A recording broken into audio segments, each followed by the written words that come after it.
EPRG framework जिसमें ये विभिन्न विपणन व्यूह रचनाएं हैं। एथनोसेंट्रिज्म जिसके अंतर्गत घरेलू उत्पाद की अधिकता को देखते हुए एक निर्यातक किसी सीमित राष्ट्र में अपने माल को बेचता है और जो घरेलू या डोमेस्टिक मार्केट जो ट्रेड है व्यापार है उसमें जो वह विपणन व्यूह रचना अपनाता है उसी को दूसरे राष्ट्र में अप्लाई करता है। पॉलीसेंट्रिज्म जिसके अंतर्गत कंट्री टू कंट्री माल को बेचा जाता है या उत्पाद या सेवाओं को बेचा जाता है, तो जिसमें निर्यातक उन अलग अलग देशों के लिए अलग अलग वहाँ के इन्वायरमेंट इंटरनेशनल इन्वायरमेंट के अनुरूप वहाँ की कल्चर, वहाँ की भाषा, वहाँ की कानूनी प्रथाएं, वहाँ की इकोनॉमिक फैक्टर्स उनको ध्यान में रखकर वह प्रोडक्ट मिक्स बनाता है। रीजियोसेंट्रिज्म जिसके अंतर्गत एक रीजनल एरिया पूरा एक क्षेत्र विशेष के अंतर्गत वस्तु एवं सेवा का विक्रय विपणन किया जाता है तो उसके अनुरूप व्यूह रचना बनाई जाती है।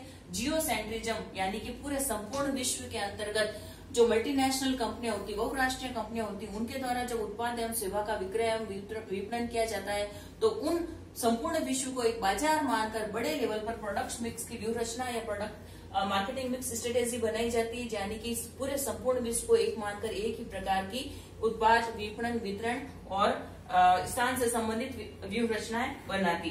तो ये है ईपीआरजी फ्रेमवर्क। एथनोसेंट्रिज्म व्यूह रचना, पॉलीसेंट्रिज्म व्यूह रचना, रीजियोसेंट्रिज्म व्यूह रचना और जियोसेंट्रिज्म व्यूह रचना। पॉलीसेंट्रिज्म यानी कि जो विपणन व्यूह रचना डोमेस्टिक मार्केट के लिए है वही इंटरनेशनल मार्केट के लिए होगी।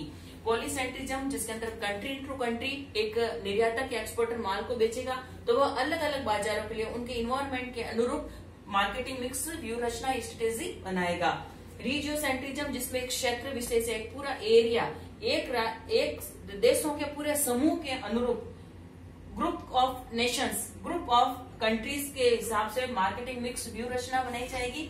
और जियोसेंट्रिज्म जिसके अंतर्गत संपूर्ण विश्व को एक मानकर मार्केटिंग मिक्स स्ट्रेटेजी बनाई जाएगी। तो यह है ईपीआरजी फ्रेमवर्क। अब हम नेक्स्ट पढ़ेंगे अंतरराष्ट्रीय करण की अवस्था, स्टेजेस ऑफ इंटरनेशनलाइजेशन। इसके अंतर्गत जब कोई फर्म जब अपना उत्पादन करती है या विपणन करती है, अंतरराष्ट्रीय विपणन, तो वो किस प्रकार से किन स्टेटेज या किन अवस्थाओं के अंतर्गत किस व्यू रचना को अपनाई थी। तो सबसे पहले घरेलू कंपनी, जैसे एक्स एक घरेलू कंपनी है, इसका प्रोडक्शन ज्यादा हो रहा है, जिसमें घरेलू मांग पूरी हो रही है, उत्पादन क्षमता के अनुरूप पूरा प्रोडक्शन हो रहा है, फिर भी माल बच रहा है। तो ऐसी स्थिति में जैसे ये एक्स कंपनी है तो अपने माल को जो भी जैसे चीन में, चाइना में वो बेच देगी ताकि उसके उत्पादन की अधिकता का लेवल बराबर हो जाए और वह लाभ भी कमा ले। तो ऐसी स्थिति में वह जो व्यू रचना बनाएगी, जो 4 Ps है, जो उत्पाद या स्थान या कीमत या संवर्धन से संबंधित जो वह व्यू रचना बनाएगी उसमें कोई परिवर्तन नहीं करेगी। वह इंटरनेशनल मार्केट में डोमेस्टिक पॉलिसी को ही अपनाएगी।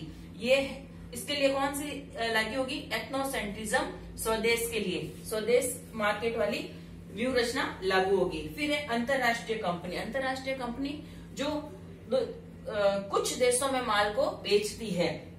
तो ऐसी अंतरराष्ट्रीय हर कोई कंपनी या निर्यातक ऐसा नहीं होता जो विभिन्न राष्ट्रों में माल को बेचे, उनके भी सीमित बाजार होते हैं, सीमित मार्केट होते हैं। तो उन मार्केट के अंतर्गत माल को बेचने के लिए वह एथनोसेंट्रिज्म ही अपनाएगी, यानी उनके लिए भी कुछ बाजारों के लिए विपणन मिश्रण व्यू रचना मार्केटिंग मिक्स स्ट्रेटेजी यही होगी। लेकिन जो बहुराष्ट्रीय कंपनियां हैं जो विभिन्न कंट्री टू कंट्री माल को बेचती है तो वह विभिन्न बाजारों के अलग अलग इकोनॉमिक इन्वायरमेंट के अनुरूप वहां के social, political, economic, legal, cultural environment के अनुरूप मार्केटिंग मिक्स स्ट्रेटेजी बनाएगी या कंज्यूमर ओरिएंटेड स्ट्रेटेजी बनाएगी।